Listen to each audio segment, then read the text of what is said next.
आप देख रहे हैं हमारा YouTube चैनल दी सच्चा भारत और आज के इस बुलेटिन में आपका स्वागत है। सच्चा भारत में सबसे पहले आप देखेंगे स्थानीय व जिले के समाचार, फिर देखेंगे राज्य व राष्ट्र के समाचार।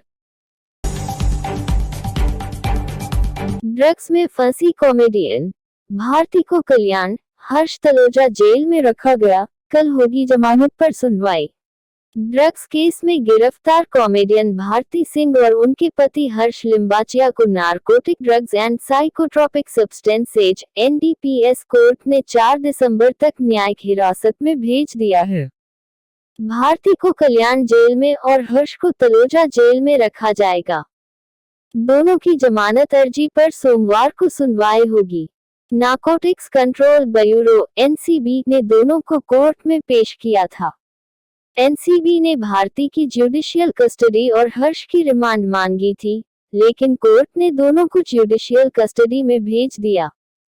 इस मामले में शुक्रवार को गिरफ्तार 2 ड्रग पेडलर्स को कोर्ट ने 25 नवंबर तक NCB की रिमांड पर दे दिया। प्रत्याशियों ने जीत के लिए बहाया पसीना। अपने पक्ष में वोट देने के लिए वोटरों को वादों की लगा रहे हैं छैया। पार्टी के वरिष्ठ नेताओं के द्वारा मीटिंग कर वोट देने की कर रहे हैं गुजारिश। मतदान की तारीख पास आने के साथ ही उम्मीदवारों ने अपने पक्ष में वोट डालने के लिए रेडियो और मीटिंगों के माध्यम से दमखम लगाते नजर आ रहे हैं। उम्मीदवारों के द्वारा गांव का विकास व कई लुभावने वादों के साथ घर घर जाकर अपने पक्ष में वोट डालने की गुजारिश कर रहे हैं। पंचायत राज आम चुनाव के लिए जिला मुख्यालय से मतदान दल रवाना होकर अपने गंतव्य स्थान तक देर रात्रि तक पहुंच गए हैं। जिला निर्वाचन अधिकारी ने बताया कि प्रथम चरण में रानी देसुरी पंचायत समिति में जिला परिषद पंचायत समिति सदस्य के 23 नवंबर को होने वाले मतदान के लिए प्रशिक्षण के पश्चात मतदान दल रवाना हो गए हैं। मतदान दल निर्धारित रूट चार्ट के अनुसार अपने अपने मतदान केंद्रों तक पहुंचकर चुनाव की प्रारंभिक तैयारियां शुरू कर दी है। उन्होंने बताया कि जिले में प्रथम चरण में 528 मतदान दल एवं रिजर्व मतदान दल में आवश्यक पुलिस जाब्ते के अपने अपने की क्षेत्रों के लिए प्रस्थान कर गए हैं। अजमेर में हादसा, सड़क किनारे खड़े टैंकर में घुसी फॉर्च्यूनर, महिला और उसके बेटा बेटी समेत टैंकर क्लीनर की मौत। जिले के खरवा पास रविवार दोपहर एक फॉर्च्यूनर सड़क पर खड़े टैंकर में जा घुसी। हादसे में एक परिवार के 3 लोग समेत 4 की मौत हो गई, जबकि एक युवक घायल हो गया। घायल अजमेर के JLN हॉस्पिटल में भर्ती है। मरने वाले 3 लोग हरियाणा के रहने वाले थे। वे महाराष्ट्र जा रहे थे। ब्यावर सदर थाना प्रभारी सुरेंद्र सिंह जोधा ने बताया कि गुड़गांव में रहने वाले देशराज फॉर्च्यूनर में अपने परिवार के साथ महाराष्ट्र जा रहे थे। रास्ते में उनकी फॉर्च्यूनर खरवा के पास हाईवे पर खड़े एक टैंकर में जा घुसी। हादसे में उनकी पत्नी सुषमा 45, बेटा निमेश 17, बेटी देविका 20 की मौत हो गई। कोरोना संक्रमण, जोधपुर में शुरू हुआ रात्रिकालीन कर्फ्यू, पुलिस और प्रशासन ने निकाला संयुक्त मार्च। जोधपुर, बढ़ते कोरोना संक्रमण को ध्यान में रखते हुए राज्य सरकार के निर्देश पर जोधपुर पुलिस कमिश्नर ने सोमवार रात से जोधपुर शहर में रात्रिकालीन कर्फ्यू लगा दिया है। पहले दिन जिला कलेक्टर इंद्रजीत सिंह और पुलिस कमिश्नर जोस मोहन आखलिया चौराहे पहुंचे और वहां से पुलिस प्रशासन का संयुक्त रूट मार्च शुरू किया। यह रूट मार्च शहर के शास्त्री नगर सरदारपुरा नई सड़क तक गया और लोगों को जागरूकता का संदेश भी दिया। इस दौरान कलेक्टर और कमिश्नर कई जगह पर पैदल ही सड़कों पर निकले। दूसरी ओर रात 8 बजे से पहले ही शहर के प्रमुख बाजार बंद हो गए, क्योंकि प्रशासन ने दोपहर से ही मुनादी करवा दी थी कि शाम 7 बजे तक सभी प्रतिष्ठान बंद कर दिए जाए। इसकी पालना भी लगभग पूरी हो गई। हालांकि कुछ जगह पर दुकानें बंद होने की प्रक्रिया में थी, जिन्हें तुरंत बंद करवाया गया। भारत में कोरोना के मामले 91,39,865। भारत में कोरोना के एक्टिव केस 4,43,486। भारत में कोरोना से ठीक हुए 85,62,641। भारत में कोरोना से मौतें 1,33,738।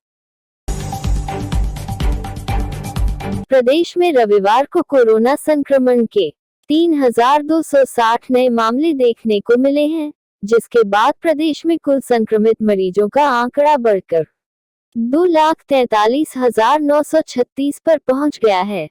वहीं बीते 24 घंटों में 17 मरीजों की मौत दर्ज की गई है और अब तक प्रदेश में 2,163 मरीज इस बीमारी से दम तोड़ चुके हैं। रविवार को सबसे अधिक मामले राजधानी जयपुर से देखने को मिले हैं। मारवाड़, मेवाड़, अंचल के जिलों की कोरोना रिपोर्ट।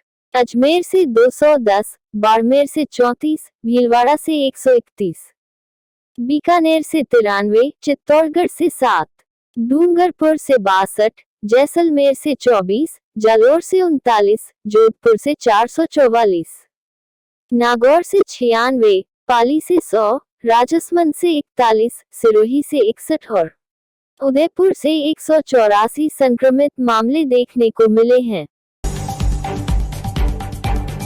गृह मंत्री का तमिलनाडु दौरा। अमित शाह ने तमिलनाडु के पार्टी नेताओं से अगले साल होने वाले चुनाव की स्ट्रेटजी पर चर्चा की। गृह मंत्री अमित शाह के तमिलनाडु के 2 दिन के दौरे के बाद आज दिल्ली लौट गए। शनिवार को उन्होंने चेन्नई में 67,000 करोड़ रुपए के प्रोजेक्ट्स का उद्घाटन शिलान्यास किया था। इस कार्यक्रम में तमिलनाडु के मुख्यमंत्री के पलानीस्वामी और उप मुख्यमंत्री ओ पनीरसेल्वम भी मौजूद थे। इस बीच सत्ताधारी अन्ना द्रमुक पार्टी ने ऐलान किया था कि 2021 में भी भाजपा से गठबंधन अलायंस जारी रहेगा। तमिलनाडु में अगले साल अप्रैल-मई में विधानसभा चुनाव होंगे। ऐसे में शाह का दौरा अहम माना जा रहा है। शनिवार को पलानीस्वामी और पनीरसेल्वम ने अमित शाह से चर्चा की। शाह भाजपा नेताओं से भी मिले। माना जा रहा है कि इन मुलाकातों में अगले साल होने वाले चुनाव की स्ट्रेटजी पर चर्चा की गई। सच्चा भारत में नियमित देखिए मध्याह्न में लंच ब्रेक न्यूज एवं रात्रि में dinner break news. Ghulam Nabi के आजाद ख्याल। गुलाम नबी आजाद का तंज, कांग्रेस के नेताओं को 5 स्टार कल्चर पसंद, इससे चुनाव नहीं जीते जा सकते। कांग्रेस के वरिष्ठ नेता गुलाम नबी आजाद ने एक बार फिर पार्टी के कामकाज के तरीके पर सवाल उठाए हैं। उन्होंने रविवार को पार्टी में पदाधिकारियों के चुनाव कराने पर जोर देते हुए नेताओं में पनप रहे 5 स्टार कल्चर और चुनाव में मिली हार पर भी तीखे कमेंट किए। राज्यसभा में विपक्ष के नेता आजाद ने चुनावों में मिली हार पर कहा कि हम सभी पार्टी को हो रहे नुकसान को लेकर फिक्रमंद हैं, खासकर बिहार और देश के कई राज्यों में हुए उपचुनावों के नतीजों से। मैं इस नुकसान के लिए पार्टी की लीडरशिप को दोष नहीं देता। हमारे लोगों ने जमीन से जुड़ाव खत्म कर लिया है। किसी को भी अपनी पार्टी से प्यार होना चाहिए। जोधपुर, फलोदी विधायक ने गहलोत सरकार पर किया जुबानी हमला, लगाए ये आरोप। फलोदी विधायक मास्टर पब्बाराम विश्नोई ने रविवार को लोहावट कस्बे में प्रेस कॉन्फ्रेंस कर राज्य सरकार के ऊपर कई गंभीर आरोप लगाते हुए प्रदेश सरकार को असंवेदनशील और अमानवीय बताया है। साथ ही उन्होंने कहा कि आगे आने वाले पंचायती राज चुनावों में जनता कांग्रेस को फिर लोकसभा चुनावों की तरह ही नकार देगी। किसानों और युवाओं को लॉलीपॉप देकर सत्ता में आई सरकार आज 2 साल बाद भी कोई नई योजना का लाभ जनता को नहीं दे पाई है। उन्होंने कहा कि जो योजना भाजपा की सरकार ने अपने कार्यकाल में शुरू की थी, सिर्फ उन्हीं पर नाम पट्टिका लगाकर मौजूदा सरकार उद्घाटन कर रही है। G20 सम्मेलन, पीएम बोले, पेरिस समझौते लक्ष्य को पूरा कर रहा है भारत। नई दिल्ली, प्रधानमंत्री नरेंद्र मोदी ने वीडियो कॉन्फ्रेंसिंग के माध्यम से सऊदी अरब की अध्यक्षता में आयोजित 15वीं G20 शिखर सम्मेलन में भाग लिया। बैठक में बोलते हुए पीएम ने कहा कि हमने LED लाइट को लोकप्रिय बनाया, जिससे कार्बन डाइऑक्साइड उत्सर्जन को 38 मिलियन टन प्रतिवर्ष तक कम किया गया है। पीएम ने कहा कि भारत न केवल पेरिस समझौते के लक्ष्यों को पूरा कर रहा है, बल्कि उन्हें पार भी कर रहा है। प्रधानमंत्री ने कहा कि अंतर्राष्ट्रीय सौर गठबंधन सबसे तेजी से बढ़ते अंतर्राष्ट्रीय संगठनों में से एक है। यह कार्बन फुटप्रिंट को कम करने में अहम योगदान देगा। नई और स्थायी टेक्नोलॉजी में रिसर्च और इनोवेशन को बढ़ाने के लिए यह सबसे अच्छा समय है। हमें सहयोग और सहयोग की भावना के साथ ऐसा करना चाहिए। हाईटेक होगा कोरोना वैक्सीनेशन। कोविड वैक्सीन लगवाने वाले का आधार लिंक होगा। सबको कोविन ऐप डाउनलोड करना होगा। दुनिया की नजर कोरोना की प्रभावी वैक्सीन पर टिकी है। यूं तो दुनिया कुल 73 वैक्सीन अलग अलग चरणों में है, जिनमें 6 का इमरजेंसी यूज शुरू हो गया है, पर इनमें प्रमुख 5 हैं। पांचों वैक्सीन के बाजार में इस साल दिसंबर से अप्रैल तक आने की संभावना है। भारत में कोरोना टीकाकरण के लिए सरकार कोविन ऐप का सहारा लेगी। टीकाकरण की लिस्ट में शामिल कर व्यक्ति को उसके आधार से लिंक किया जाएगा, ताकि डुप्लीकेसी न हो।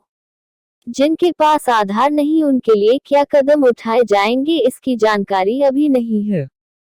स्वास्थ्य मंत्री डॉक्टर हर्षवर्धन के अनुसार जुलाई 2021 तक प्राथमिकता के आधार पर 25 से 30 करोड़ भारतीयों को टीका लग सकता है। और ऐसे ही नए अपडेट पाने के लिए द सच्चा भारत चैनल को सब्सक्राइब कीजिए। धन्यवाद।